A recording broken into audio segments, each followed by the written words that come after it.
Today is a big day in the life of Mr. Salles. So I've got 5 pens, that's a clue. I'm going to test out these for my handwriting and take 3 with me into a room where I'll be sitting on my own with an invigilator and a GCSE English exam paper. And it's not going to be the one that pays my bills, the AQA exam, because I think the AQA exam, let me just get rid of these, is a really bad test of whether you're any good at English. And in 2021, Edexcel Pearson came up with a new version of the English language exam. I took a look at it a few months ago and I got so excited because it is a test of English, not a test of can you do that question. So I might put some of these questions in the video, but the first question's the same. 4 facts that you find in the text. But then question 3, how does the writer use language to interest and inform the reader? Same as AQA, but there's no stupid sentence forms.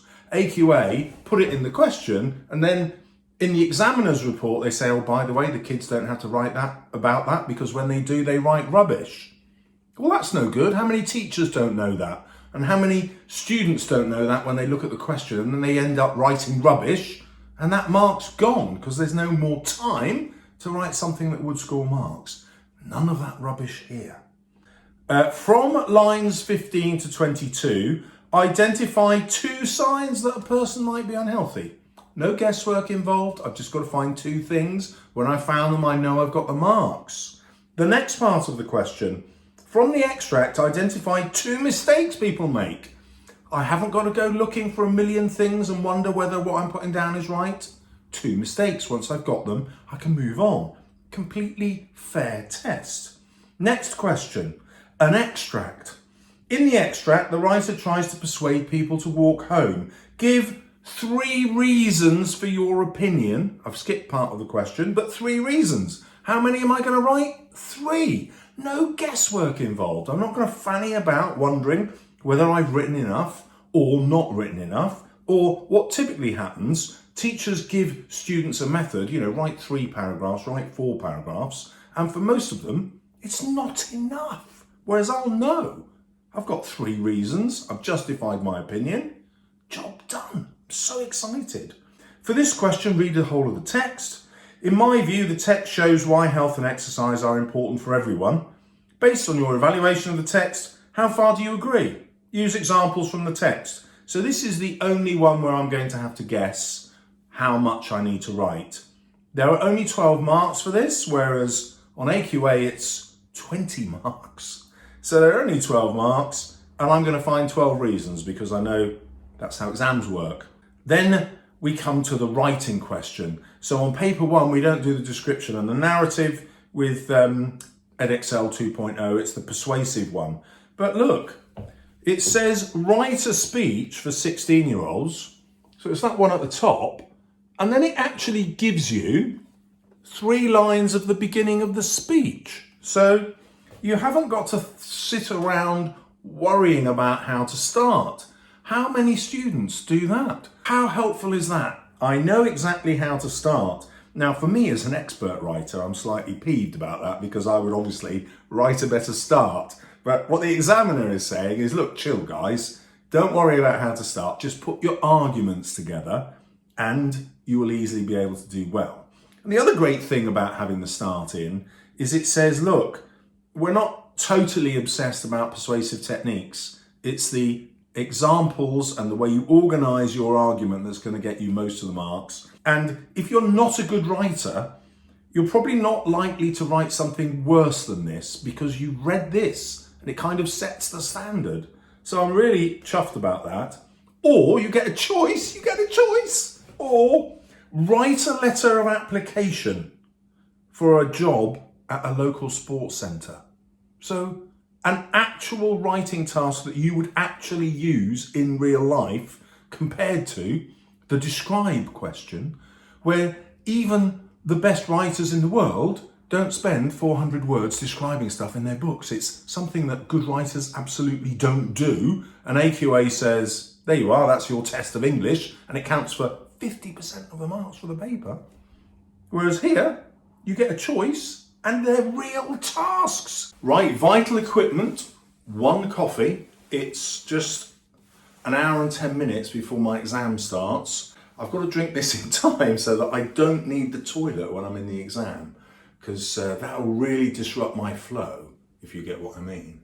The only calories I'm having this morning are a treat of cream that I put in my coffee. I'm not having any food. Now, normally I advise students to have breakfast, but I've been practicing not eating breakfast for about 2 years. So I know this is going to give me my normal boost of energy and brain power. The one thing that I have never done since I was at university is write in handwriting for 1 hour and 50 minutes. I've learned to touch type and always typed. So that is going to be an interesting challenge. Let's find out how it goes. Last couple of minutes in the staff room, toilet time. So that was such a fun exam. I disgraced myself a little bit by arriving with 5 pens. I tested them all. I got rid of 2, which had black ink, and the 3 that I liked had blue ink, because on the front of the sample paper it said, use black ink or a ballpoint pen. So I thought, oh, well, that's okay. I don't need black ink if I've got a ballpoint pen. You do. And so the invigilator gave me these horrible little Bics. I mean, my fat fingers, it was really hard holding such a small pen. So I hope the examiners can read my writing. It didn't feel like massively rushed when I got to question, well, it's not question 5 on this paper, but when I got to the actual persuasive writing. But the reading questions, I took my time over, wrote quite quickly, and I used up all the time. Like, there wasn't any time to just read through stuff and kind of chill. You had to be on it all the way, which gave me, I think I had about 50 minutes for the final question, which was plenty, obviously. The one thing that I haven't sorted out is, because I've not looked at the marking criteria, I want to just approach this as a test of whether you're any good at English or not.